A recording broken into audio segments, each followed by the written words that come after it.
baru aja selesai sembuh. Baru aja selesai sembuh dari COVID, penyakit COVID.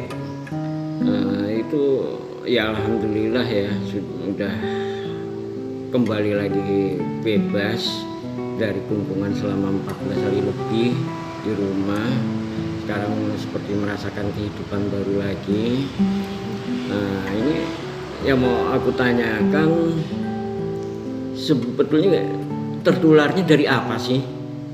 Bisa kok terkena disebut ya tertular COVID, itu asal mulanya gimana, terus apa sih yang dirasakan? Jadi saya juga nggak tahu ya Pak, maksudnya tertularnya dari mana kan, karena emang awalnya adik saya duluan yang sakit. Adik saya sakit di malam Jumat, terus berobat ke dokter biasa, dikasih obat karena kan dia batuk, dikasih obat yang kayak emang dianjurkan. Terus hari Minggunya dia merasa udah better, udah jauh lebih baik. Terus dia hari Senin berangkat kerja sama saya.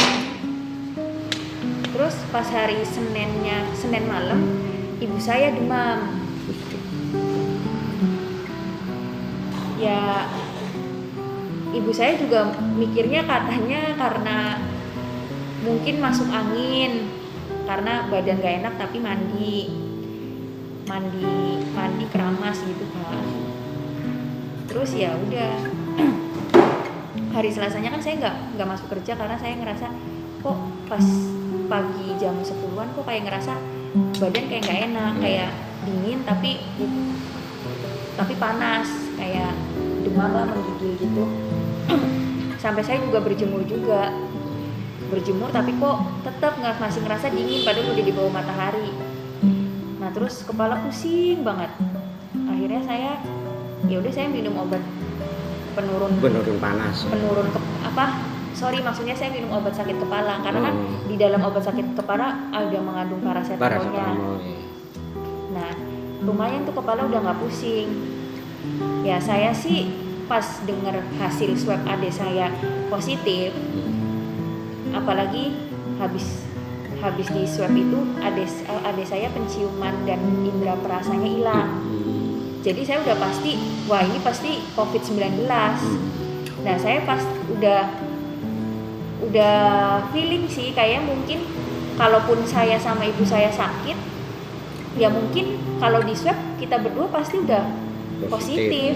Pas hari Kamis akhirnya saya sama ibu saya swab dengan keadaan kita lagi flu berat. Swab antigen langsung garisnya 2. Akhirnya habis itu kita di PCR.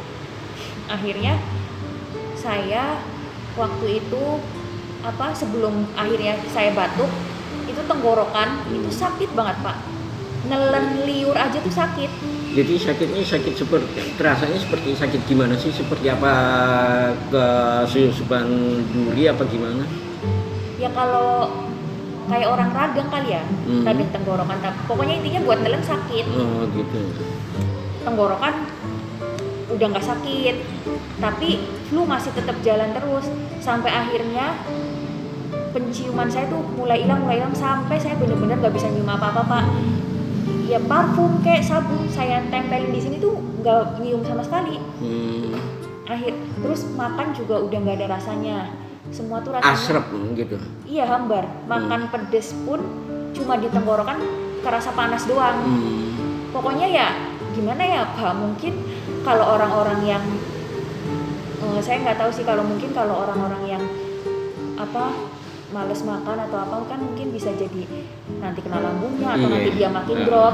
Karena kan ya emang sebenarnya tuh mau makan nggak enak Pak, makan apa aja nggak enak, mual lah apa, tapi kan ya mau nggak mau harus dipaksa karena kan saya maksudnya saya kan perawatan sendiri, nggak di rumah sakit atau gimana. Mandiri semua.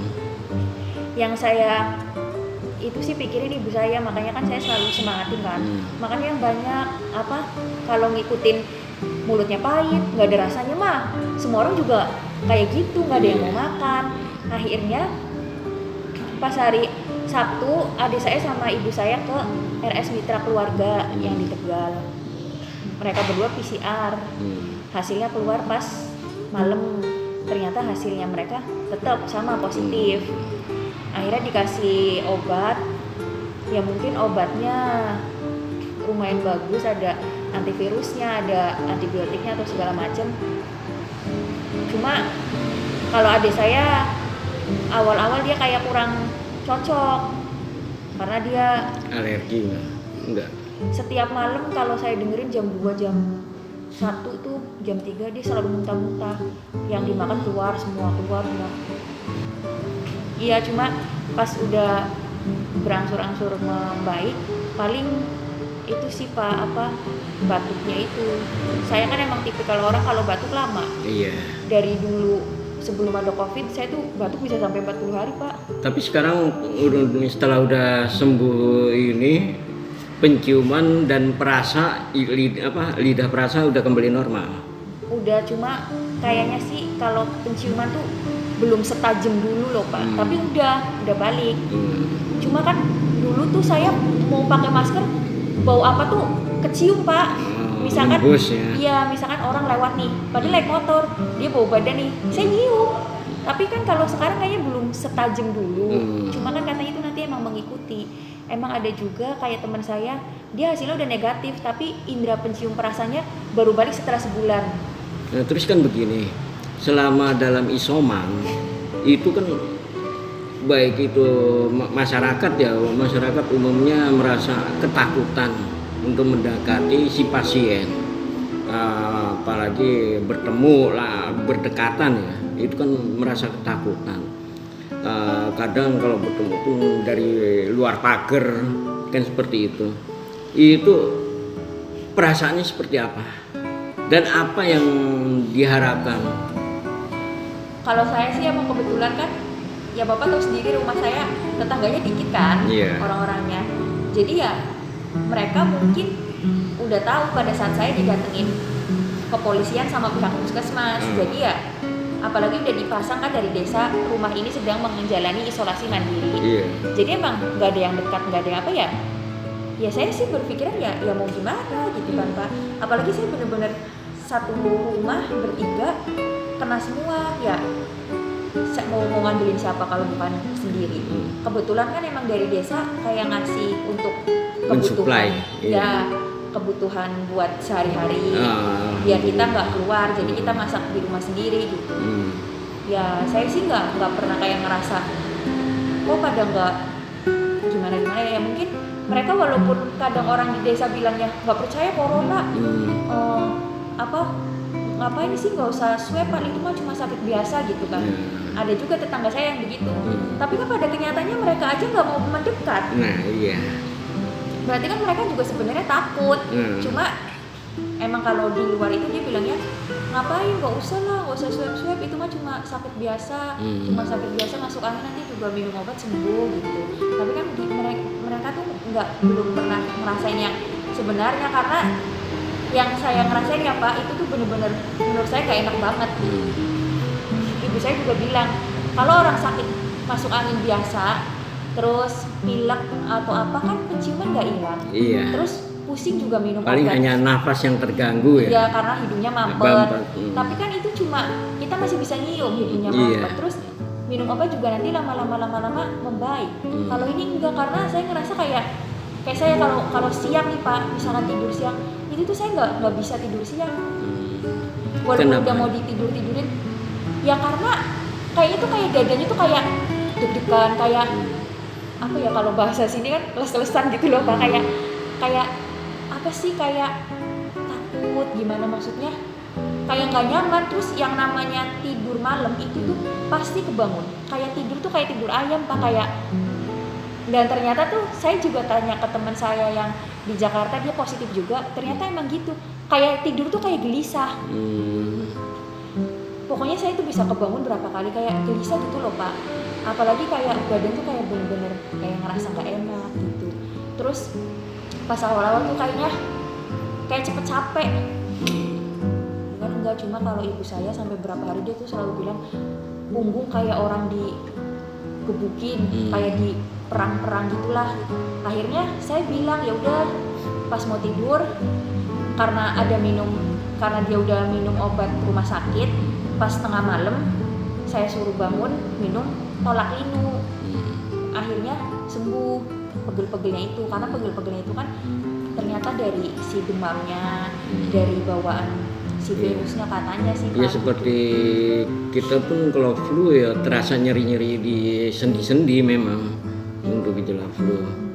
Apalagi pas waktu awal-awal itu namanya orang sholat sujud, itu kayaknya kayak kepala tuh sakit dan kayak itu kayak susah banget Pak napasnya, kayak sakit lah pokoknya kayak bener-bener gak enak gimana lah Pak. Apalagi kan saya bener-bener serumah ya Pak, maksudnya bertiga ya gimana mau nggak mungkin ngandelin ibu saya doang. Misalkan mau ngapa-ngapain kan, sedangkan kita juga harus berusaha bertahan juga.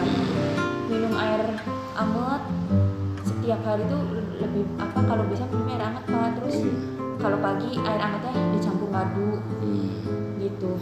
Sampai sekarang pun saya masih minumnya air anget.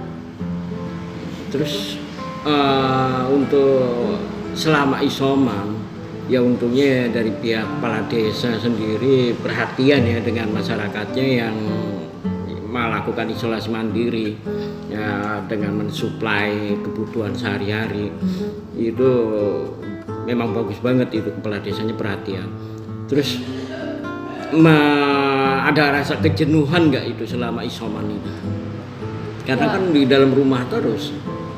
Ya kalau saya sih emang saya kan kalau libur pun saya kan emang di rumah ya Pak, kecuali emang kalau mau pergi saya pun juga perginya kan sama adik saya. Maksudnya nggak kayak yang tiap hari main sama teman saya kan enggak, karena kan teman-teman saya yang seumuran saya kan juga rata-rata di Jakarta. Ya jenuh ya pasti jenuh lah Pak, cuma kan ya kadang tuh sampai saya tuh ada rasa kepanikan tersendiri loh Pak. Sebenarnya sih yang saya panikin itu ibu saya gitu Pak. Maksudnya kan namanya udah lansia ya, apalagi waktu berobat ke dokter kan juga bilang kalau kayak Mbak masih muda-muda tuh pasti masih kuat, pasti tuh kuat gitu, pasti nanti sembuh cepet gitu. Yang ditakutin kan yang orang-orang udah lansia. Dia ngomong begitu ya kan, saya jadi kepikiran. Makanya kadang tuh kalau saya kepikiran yang gimana gitu ke ibu saya langsung kayak dadanya tuh kayak berdebarnya tuh cepet. Mungkin karena pengaruh juga kan ya Pak. Makanya saya berusaha nggak bisa, saya juga nggak mau mikirin yang enggak. Ya saya paling ya kan kalau bangun pagi apa segala macam nanti berjemur, habis itu ya udah makan apa segala macam ya paling saya mensiasatinya saya nonton film sih Pak. Itu pun juga kadang saya bosen gitu. Cuma ya udah, biasanya tuh kalau libur itu kan tidur siang kayaknya enak banget ya Pak. Saya nggak bisa ya untuk dibawa istirahat itu susah ya. Malam juga begitu. Malam iya, apalagi malam sering kebangun. Cuma sekarang sih udah lumayan mending enggak. Terus kira-kira ada saran-saran nggak buat pemirsa ini untuk pencegahan atau bagaimana, terus gaya hidup atau pola hidupnya seperti apa? Saran-sarannya kalau ada. Mungkin sih mungkin saya pas di sini mungkin terlalu kayak agak sedikit santai. Kalau dibandingin dulu saya di Jakarta, saya berangkat kerja 8:30 pulang sampai rumah jam 10 malam. Sampai rumah jam 10 malam pun saya beberes lah. Tidur cuma berapa jam, bangun subuh. Begitu terus tiap hari. Itu dulu 2020 pandemi saya itu tetap Pak, yang lain pulangnya cepat, saya pulangnya malam terus. Tapi alhamdulillah saya kuat, mampu, karena emang gak dipungkiri emang saya selalu banyak bergerak lah. Iya, banyak bergerak, minum vitamin, terus yang namanya makan kan pasti ya pengen belilah jajan atau maksudnya yang penting tuh bikin seneng kan ya Pak. Terus pokoknya pemikirannya juga yang orang-orang tuh pada parno, jujur aja di kantor saya dulu tuh orangnya pada penakut banget, sampai beli minuman aja dia takut apa gimana. Ya kalau saya kan dulu berpikirannya ya pasrah aja gitu kan, cuma tapi saya tetap hand sanitizer, cuci tangan, semprot sanitar atau apa, terus minum vitamin, terus minum susu, minum jahe. Cuma pas di sini apa mungkin ini emang virusnya variannya beda, banyak yang terkena, variannya mungkin beda ya Pak. Terus saya juga emang terakhir itu saya minum vitamin itu sampai habis lebaran, kesini-sini tuh emang saya nggak minum vitamin gitu, walaupun emang kegiatannya sedikit nih, maksudnya kegiatan di luar rumahnya sedikit, berangkat kerjanya cuma bentar gak nyampe malam, tapi kan ya mungkin daya tahan tubuh kita karena nggak ada antibiotik, jadi mungkin terkena. Iya gitu sih Pak, ya mungkin buat pembelajarannya aja sekarang saya lebih harus bisa kayak waktu dulu saya di Jakarta, harus minum vitamin, makan yang banyak, terus pikiran juga loss ya, diloskan ya ya. Terus pokoknya jangan stres-stres.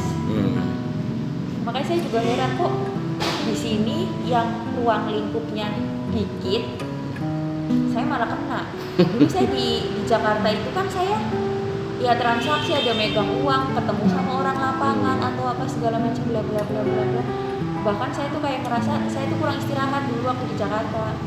Tapi ya alhamdulillah, mungkin apa karena vitamin terus makan makanannya gitu sih Pak.